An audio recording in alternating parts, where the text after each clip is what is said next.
mijozlari bilan qabullar o'tkazish belgilangan. Bugungi kunda mana Samarqand tuman Qarg'ozboy mahallasida Agrobank qabul o'tkazmoqdamiz. Shu qabulda bu yerda bizdagi kredit turlari bilan sizlarni tanishtirib, kelgusida o'sha olgan kreditlaringiz natijasida yangi ish o'rinlari yaratish ko'zda tutilgan. Bunda bizda hozirgi kunda jismoniy shaxslarimizga mahalla loyihasi bo'yicha 50 milliongacha 5 yil muddatga 25% ayol kishilarga bo'lsa 23% kreditlar ajratilmoqda. 2 yillik imtiyoz davri bilan, ya'ni o'zini o'zi band qilgan fuqarolarga. Bundan tashqari yana 17 milliongacha biznesga ko'mak kredit loyihamiz bor.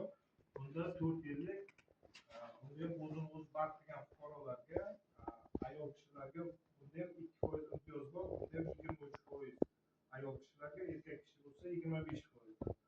Bu jismoniy shaxslarga. Yuridik tashkilotlarimiz bor. Yuridik tashkilotlarimizga 312-qaror bo'yicha imtiyozli 22%dan 100 milliongacha zalogsiz.